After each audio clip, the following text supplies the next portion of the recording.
It's been about a month or so that we started this process, and it was clear marching orders from Ron and from Peter.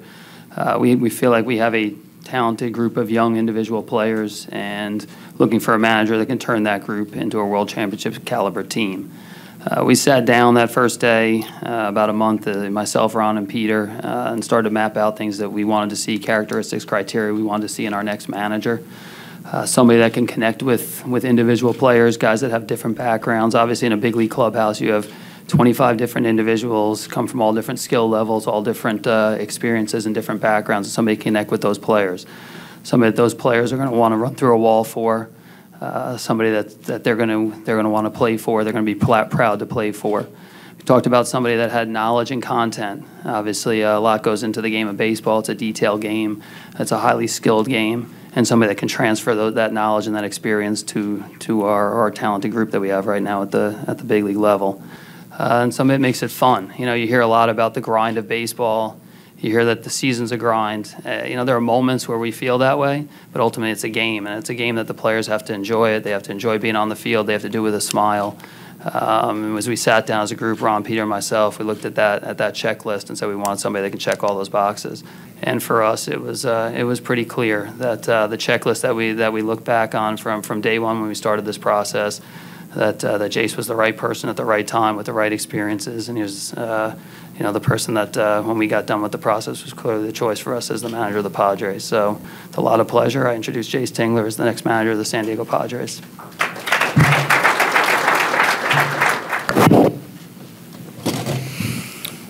Wow. Thank you, AJ. First, I want to start off by thanking ownership. Ron Fowler, Peter Seidler, your ownership group. Thank you for your belief.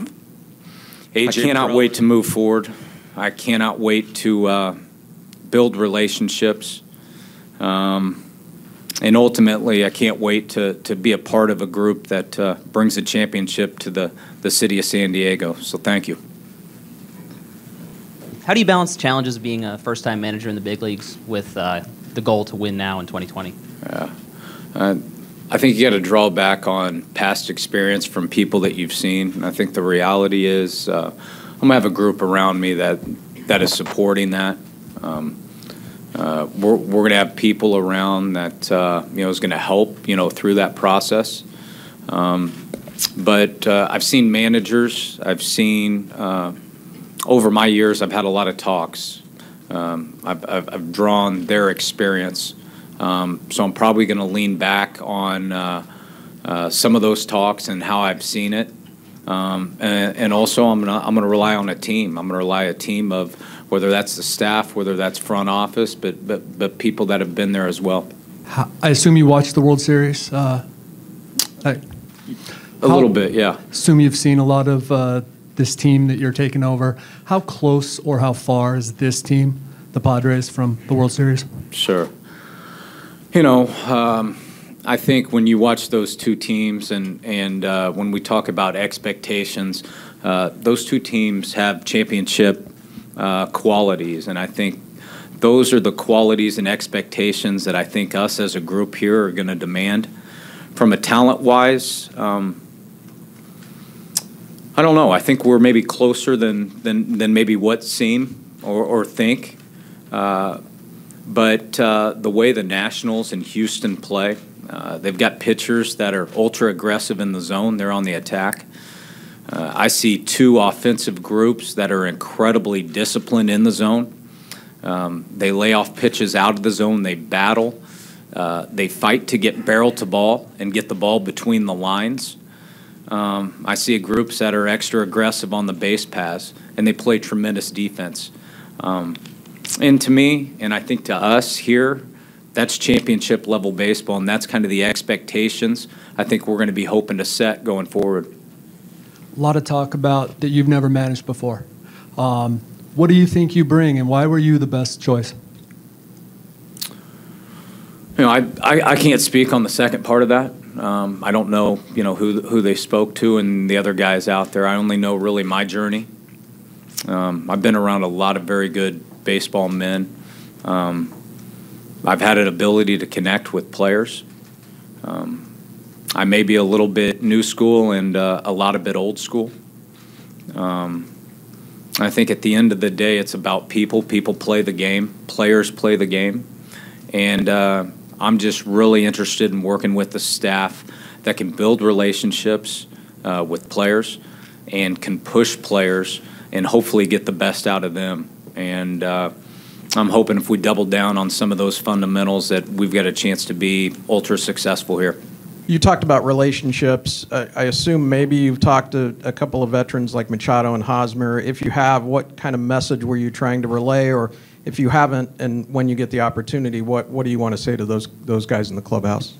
Sure. We've started the process of connecting. Doing the best I can, trying to work, maybe 2 to 3 calls like a day.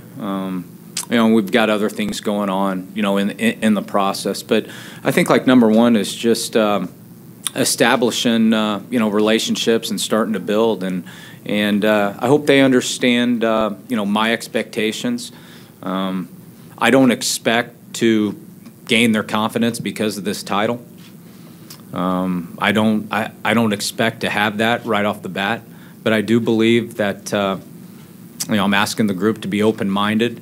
And I personally expect to win that confidence over time, and that's by being me. That's by being consistent, being the same person every day.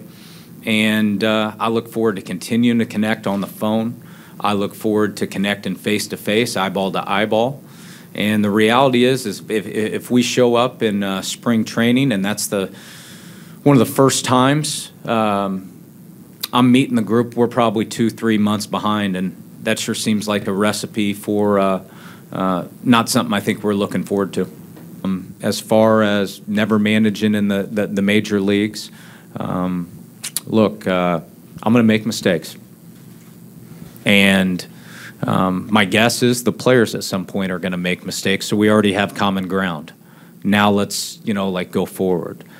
I'm going to have people around that have maybe they've managed, maybe they've bench coached. They're going to have all walks of life.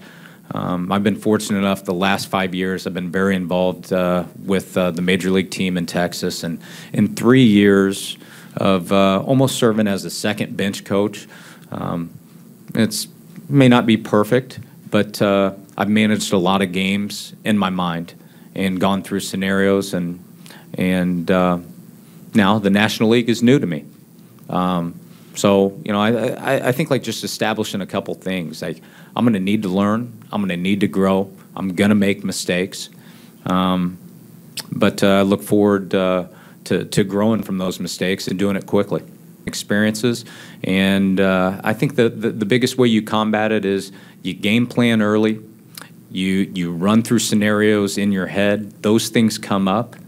It usually slows down. The reality is the game happens, and sometimes you got to draw it up in the dirt. And having people around with that ability to ad-lib as we get going and to be able to be confident and fire ideas my way, at least I think that's the plan going forward. So your bench coach is going to be important. Would you want to have somebody with managerial experience, like a Trey Hillman type, that would be able to, or somebody who's managed in the National League to be able to give you that expertise? I want good baseball people that can connect with players, can push people, and can make them better.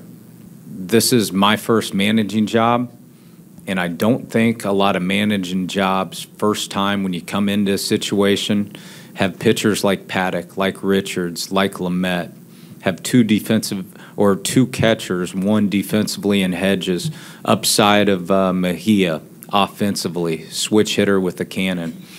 I don't think you run into situations on the infield corner with Machado, with Hosmer, with arguably one of the best 20-year-olds on the planet, and a shortstop in Tatis. Upside of Urias in the infield. We can go through the outfield situation, but then you look up and it's arguably one of the best 3 closers in the game in Kirby Yates. So what have we inherited? We've got a lot of players with some huge upside, and in my small beginning phases of connecting with players over the phone. I think they share that kind of dying passion to win here in the city of San Diego. I'm sure you're aware this is a fan base that's been waiting for a winner for a very long time. Many of them are tuned in right now live.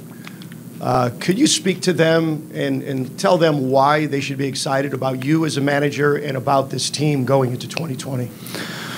Yeah, I can. I'm very sensitive on speaking to what we're going to do. I'm just not comfortable talking about